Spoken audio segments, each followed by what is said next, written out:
అయితే మరి 'పెద్ది' సినిమా నుంచి రిలీజ్ అయిన 'చికిరి' సాంగ్ ఎంత పెద్ద హిట్ అయిందో నేను మళ్ళీ స్పెషల్‌గా చెప్పక్కర్లేదు. అంటే ఈ రోజుల్లో హిట్ అవ్వడం అంటే ఏంటి? రికార్డ్ సెట్ చేయాలి.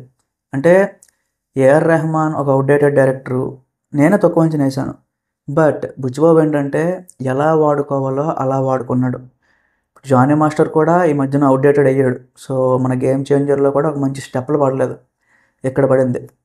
అలాగా ఏదైనా ఒక డైరెక్టర్ మీద డిపెండ్ అయి ఉంటుంది. ఓకే. నువ్వు డాన్స్ మాస్టర్. నువ్వు ఈ టైప్ ఆఫ్ వర్క్ చేయాలి. నువ్వు మ్యూజిక్ డైరెక్టర్. నువ్వు ఈ టైప్ ఆఫ్ వర్క్ చేయాలి అని చెప్పి డైరెక్టర్ అడగాలి దగ్గరికెళ్ళి. శంకర్ ఆ పని చేయలేదు. బుచ్చిబాబు ఆ పని చేశాడు. అంతే చాలా చిన్న తేడా.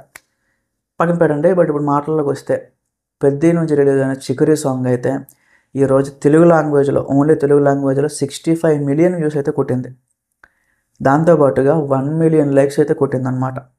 అదేమీ చిన్న విషయం కాదు గైస్. అంత పెద్ద రికార్డ్ కొట్టడం అంటే పెద్ద రికార్డ్ అని ఎందుకు అంటున్నానంటే 'చరణ్' అన్నకి ఈ రోజు దాకా 1,000,000 లైక్స్ వచ్చిన ఒక్క సాంగ్ కూడా లేదు. మళ్ళీ మీరు 'నాటు నాటు' అంటారు. బట్ అది మళ్ళీ జూనియర్ ఎన్టీఆర్‌తో కంబైన్డ్ అయి ఉన్నాడు కాబట్టి నేను అది చెప్పట్లేదు. 'నాటు నాటు' అని పక్కన పెట్టేస్తే 'చరణ్' అన్న కెరీర్‌లో 1,000,000 లైక్స్ అది కూడా లిరికల్ సాంగ్‌కి పడింది అంటే ఇక్కడే పడింది. సో, చాలా పెద్ద హిట్ అవుతుంది. అది రోజు రోజుకి 65, 66 చాలా ఫాస్ట్‌గా గ్రో అవుతుందనమాట. మళ్ళీ ఇది తెలుగులో హిట్ అయ్యి మిగతా లాంగ్వేజెస్‌లో ఫ్లాప్ అయిందని చెప్పట్లేదు. మిగతా లాంగ్వేజెస్‌లో కూడా అలానే రీచ్ అవుతుంది. హిందీ వ్యూస్ చూసినా, మలయాళం వ్యూస్ చూసినా సో, అక్కడ కూడా అలాంటి మార్కెటే క్రియేట్ అవుతుందనమాట. అంతే గైస్. ఏఆర్ రెహమాన్ అనేవారు ఆయన ఒక లెజెండ్ మళ్ళీ ప్రూవ్ అయిందనమాట. సో, ఇప్పుడొచ్చే అనిరుద్, తమన్ మ్యూజిక్ మీరు వినే ఉంటారు. 'రాజా సాబ్' ఆ సాంగ్ ఒకటి రీసెంట్‌గా రిలీజ్ అయింది.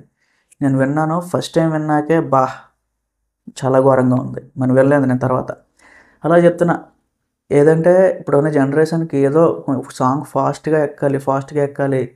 అలా ఉండాలనమాట. ఏఆర్ రెహమాన్‌ది ఫస్ట్ టైమ్ వినంగానే 'చికిరి' సాంగు ఫస్ట్ టైమ్ వినంగానే నాకైతే చాలా బాగా అనిపించింది. ఇప్పటికి చాలా సార్లు మల్టిపుల్ టైమ్స్ విన్నాను. ఇంకా బోర్ కొట్టట్లేదు. ఇంకా ఫ్రెష్‌గానే ఉందనమాట. సో, అది గైస్. సాంగ్ అయితే చాలా పెద్ద హిట్ అయింది. 1,000,000 రికార్డ్ అయితే కొట్టేసింది. ఇంకా ఎన్ని కొడతదో తెలీదు. ఎందుకంటే సినిమా రిలీజ్ 3 నెలలు ఉంది ఇంకా. 3 నెలల ముందు నుంచే సినిమాకి కావాల్సిన ప్రమోషను, సినిమాకి కావాల్సిన మార్కెటింగు, రీచ్ అంతా కూడా ఈ ఒక్క సాంగే చేసేసిందనమాట. అంతే గైస్. అన్ని రకాలుగా హిట్ అయిందనే చెప్తాను. మరి మీరేమనుకుంటున్నారేంటి? కామెంట్స్‌లో చెప్పండి. Thank you.